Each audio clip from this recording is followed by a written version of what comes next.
Yung panibago na naman tayong cash out ng oras na 3:00 ng madaling araw. Alam mo,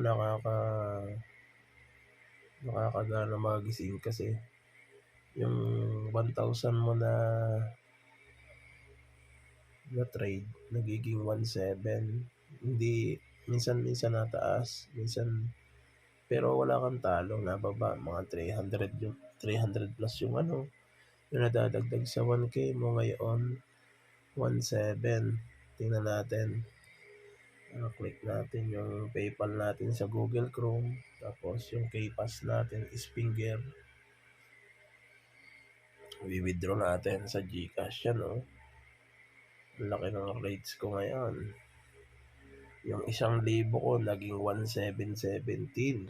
Ngayon, click natin tatlong guhit, manage currency, and PayPal balance. Tapos, itong USD natin, itatransfer natin yan, convert natin sa peso. Convert currency, and then peso, and then next.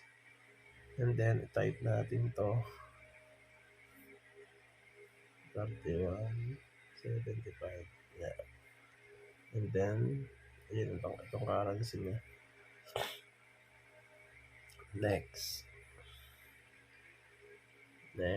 And then, yun na yung total.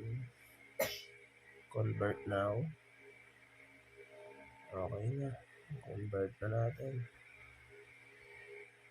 Okay, then, punta tayo ng GCash. Scroll down.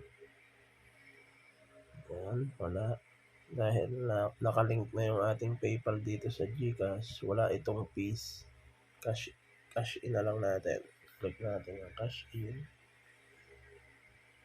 And then, sa baba, PayPal. Ayan, nakalink na yan eh. Tapos, amount. 1,717. Gagayahin lang ito. Then, next. Then, confirm. Okay, done. Then, scroll down. Bang! Ayan na po ang ating cash out. Yun lang.